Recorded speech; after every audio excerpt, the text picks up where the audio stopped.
Merci. Bonne question. La question est celle-ci. Comment éviter de tomber dans le piège de traiter la Bible et l'étude biblique comme un exercice intellectuel, dépourvu de cette intimité avec le Seigneur et surtout que quand on lit la Bible, on veut la comprendre, mais parfois on peut prendre trop de temps dans un passage au lieu de lire et le relire pour prendre le plus d'écriture possible tout au long de l'année. Qui aimerait répondre?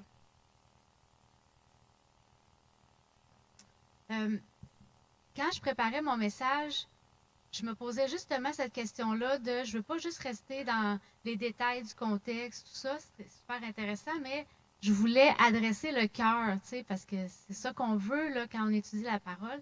Je pense que Debbie l'a bien dit ce matin que si on se rappelle le message de l'auteur, c'est ça qu'il faut se rappeler quand on étudie la parole pour que ça vienne vraiment toucher notre cœur. Fait que, tu sais, c'est bien d'avoir les détails, de creuser, mais de toujours se rappeler c'était quoi le message, c'est quoi que le message pointe, c'est toujours vers Jésus, mais de se rappeler ça, en tout cas, je pense que c'est une clé pour pas rester pris dans les détails. Une chose que moi je fais, c'est que j'écris dans mon journal intime. Donc, je demande au Seigneur de m'éclaircir et je lis un passage et je lis deux chapitres dans l'Ancien Testament, un dans le Nouveau Testament et je prie, OK Seigneur, lequel est-ce que je dois peut-être aller plus loin.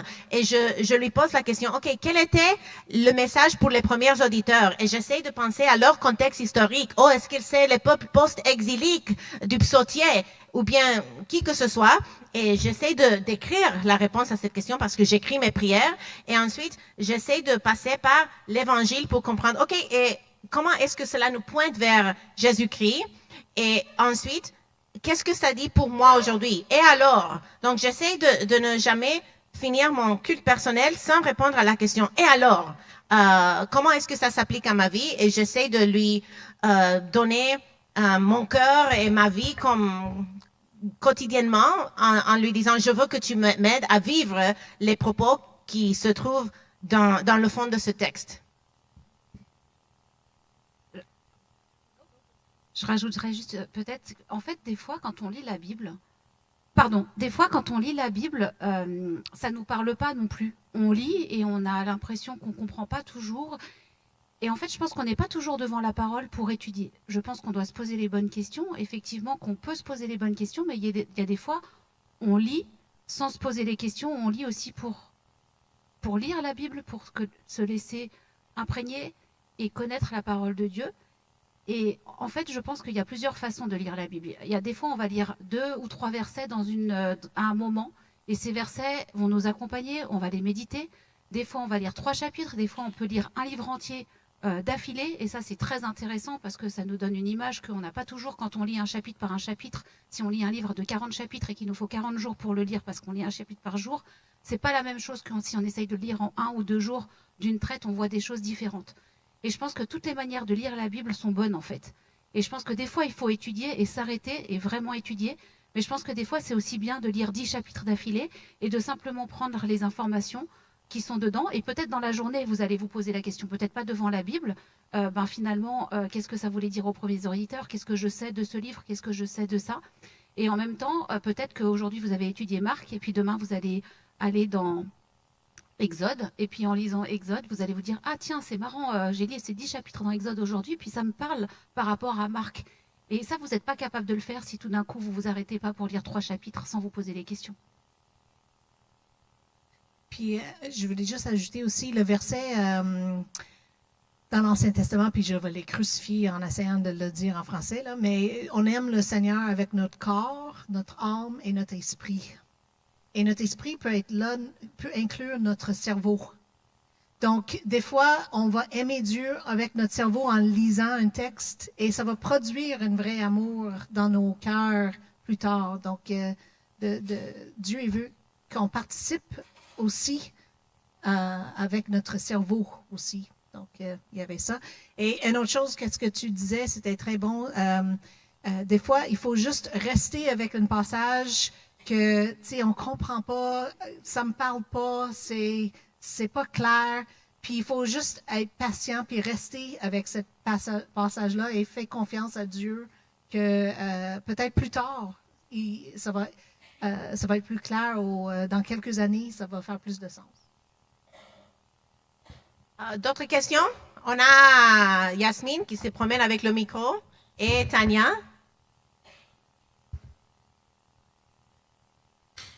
Valerie? Oui. Oui, bonjour. Ma question, c'est au sujet de la spiritualisation des textes bibliques. Je trouve que la ligne, elle est mince parfois quand on a des partages entre femmes.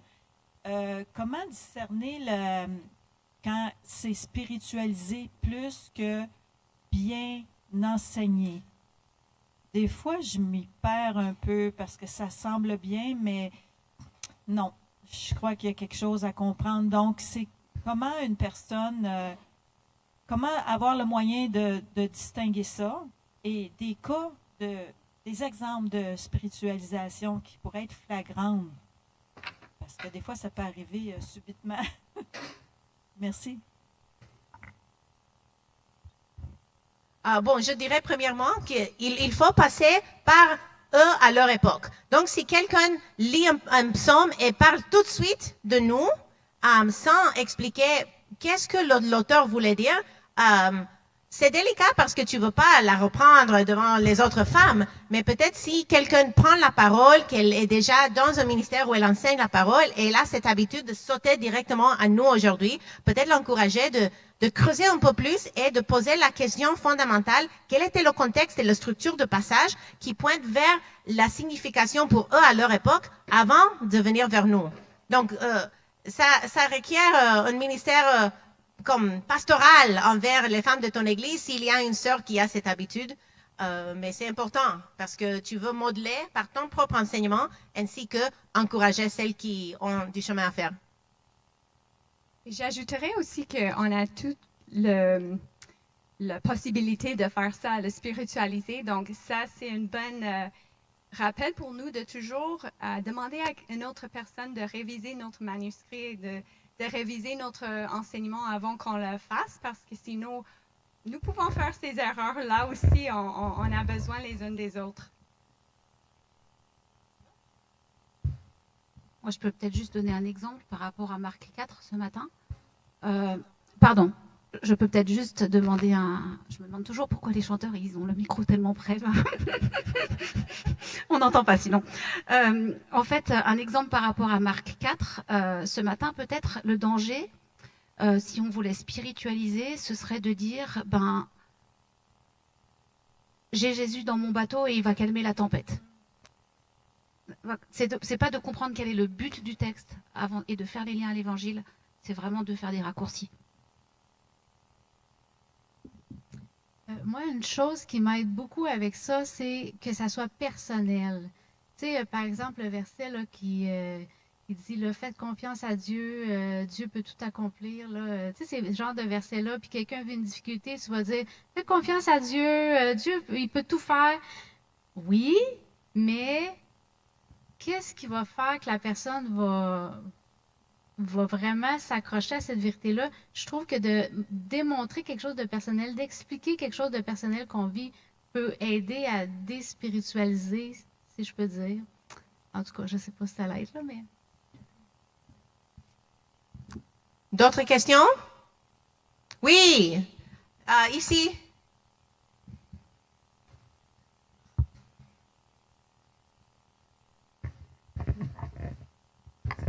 Quand on parle du contexte biblique, on parlait ce matin de Marc, puis Marc, c'est plus dans l'Ancien Testament.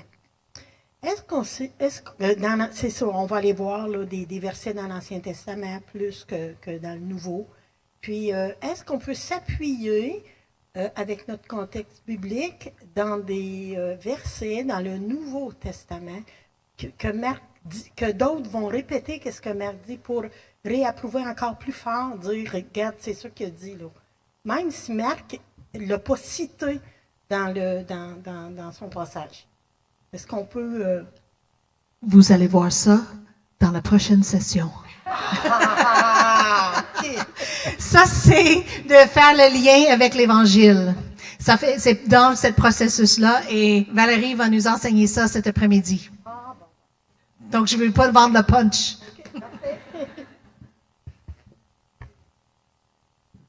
D'autres questions? Oui. Peut-être lié à ton question. Est-ce que c'est une bonne relation de contexte biblique si, par exemple, on lit le fait que Jésus il dit « Silence, tais-toi » et le vent et le lac lui obéissent et on regarde l'Ancien Testament, Genèse, chapitre 1, verset 3, Dieu il dit que la lumière soit et la lumière fut. Est-ce que c'est le contexte biblique ou c'est trop loin? Ça parle de qui il est? C'est possible. Parfois, on doit vérifier dans des ressources qui nous aident, ou bien même si c'est une Bible, j'ai par exemple un logiciel qui me montre l'hébreu et le grec dans l'Ancien Testament, la Septante. Donc, parfois, Jésus est en train de citer la Septante ou Paul est en train de citer la Septante. Et pour nous, c'est pas évident. Mais pour les premiers auditeurs du Nouveau Testament, ils auraient dit, ah, ça, c'est Psaume 55 dans la Septante. On l'a mémorisé, on le chante au temple. Donc, ils auraient fait ce lien très facilement. Mais puisque nous, on comprend pas les langues originales, nous avons peut-être besoin d'aller chercher les réponses avant de dire certainement ce lien que tu as fait, c'est net et clair. Mais c'est légitime d'essayer. Et puis, on confirme. D'autres questions?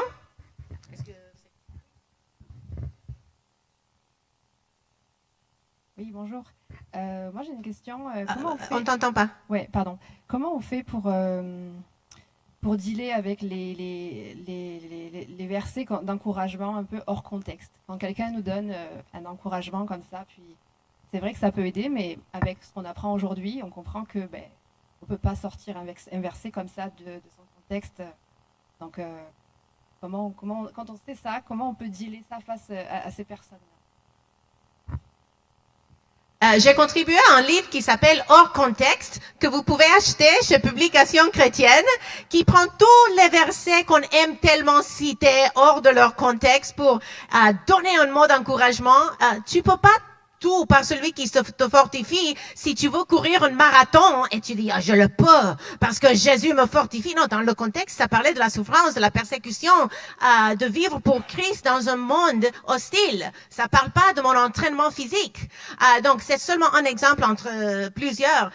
Donc, ça serait une façon d'aller chercher des ressources qui nous aident, mais aussi si toi, tu veux employer la parole de façon juste, c'est important quand même d'aller chercher à comprendre le contexte de ces versets et tu peux encourager quelqu'un qui souffre à travers ce verset, mais si tu le balances n'importe comment, tu vas rater l'occasion de lui aider à comprendre que Paul souffrait à cause de la proclamation de l'évangile et ainsi de suite. Donc, il faut un peu plus de travail, mais ça vaut la peine. Je suis désolée, Angie. Est-ce que la question, c'était d'étudier le verset dans le contexte ou comment répondre à quelqu'un? C'est plus quand quelqu'un donne un encouragement hors contexte. Oui, c'est ça. C'est ça. Je pense que il faut pas perdre les gens. On veut les gagner. Et donc, du coup, je pense qu'il faut y aller avec douceur. Et puis de dire, je te remercie pour ton encouragement, c'est vraiment gentil. Puis peut-être tout de suite, peut-être un peu plus tard, comment vous le sentez, vous dites, tiens, regarde, j'ai été regarder le verset. Est-ce que tu es sûr que c'est ce verset dit? Et ça peut ouvrir des discussions et sensibiliser la personne aussi. Merci pour la clarification. Quelqu'un voudrait ajouter? D'autres questions? On a encore du temps.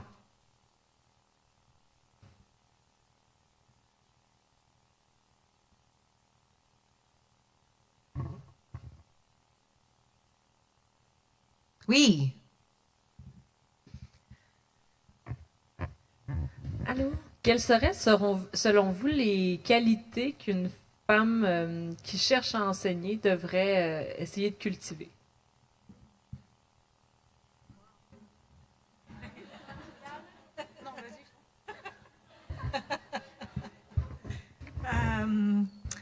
Ben, Heidi, elle a dit l'humilité de un, ça c'est très important. Mais Paul, je me souviens pas si c'est en 1 ou 2 Timothée, je me souviens jamais la référence, mais quand il parle de les qualifications d'un ancien, 1 Timothée, chapitre 3, merci. Il donne vraiment les qualifications pour un ancien. Pas que nous, on croit qu'une femme peut être ancienne, pas du tout. Mais si ces qualifications sont bonnes pour un ancien d'une église, ils sont aussi bons pour une femme qui voudrait enseigner la parole de Dieu. Donc, je pense que ça serait une bonne place à commencer. Et j'ajouterais qu'en 1 Timothée 5, il y a les qualifications pour les veuves. Et parfois, on pense que les veuves étaient un fardeau pour l'Église, des vieilles femmes qui ne faisaient rien. Au contraire, selon l'histoire de l'Église, ce que j'ai compris dans mon étude de ce contexte, c'est que ces femmes étaient embauchées par l'Église pour être des femmes qui exerçaient un ministère auprès des femmes de l'Église, qui étaient les anciennes femmes. Pas qu'elles étaient anciennes, mais elles étaient comme les femmes majeures, parce que le mot ancien veut dire âgé, n'est-ce pas? Donc les veuves étaient âgées et elles s'occupaient des femmes de l'Église. Et les qualifications, on voit plein de parallèles entre les qualifications pour l'ancien et les qualifications pour la vraie veuve. Donc et les deux soulignent le caractère, beaucoup plus que la compétence. L'homme qui est apte à l'enseignement, c'est la seule chose qui touche à sa compétence quant à sa capacité de transmettre la parole de Dieu. Mais du reste, c'est quant à son cœur, quant à son comportement. Et c'est la même chose pour une femme qui doit enseigner. Elle doit être compétente quand même, mais le plus important, c'est aussi qu'elle ait un caractère digne. Et on n'est pas digne par nous-mêmes. On est tous déchus. Je crie sur mes enfants. Je fais plein de choses stupides tout le temps. Mais Dieu est bon et il nous donne la grâce. Et nous sommes par la grâce de Dieu, capable d'exercer un ministère comme n'importe qui sert le Seigneur. Nous sommes tous appelés à le faire. J'ajouterais que il faut pas avoir le but premier d'être enseignante.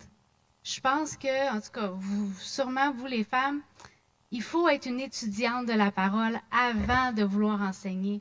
Puis si on n'enseigne pas dans notre vie, c'est pas grave, parce que l'idée, c'est d'apprendre, c'est de redonner aux autres, pas nécessairement en avant, mais dans notre quotidien, personnellement. Fait que, tu sais, de pas rechercher à être une enseignante, mais plutôt d'être à l'écoute, puis d'apprendre, de continuer d'être en apprentissage. Tu sais, parce que je sais qu'il y en a qui sont meilleurs que nous pour enseigner, même parmi vous, puis vous nous écoutez, vous êtes prêtes à apprendre. Fait que de garder cette attitude-là, je pense que... J'ajouterais aussi, Anna, que on enseigne toujours les gens. Donc, même dans nos églises, avec les conversations qu'on a avec des sœurs à l'église, on est en train d'enseigner aussi d'une façon ou d'autre dans les questions qu'on les pose. Donc, même ça, c'est une bonne place à commencer. Je sais que tu fais ça déjà. Donc, juste pour voir, comme faire des disciples, enseigner des gens la parole de Dieu, c'est notre vie quotidienne aussi. Une dernière question?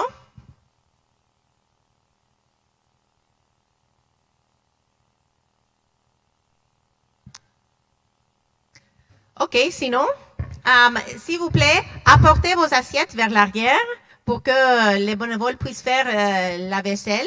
Et si vous avez aimé la nourriture et vous recevez des gens demain après le culte,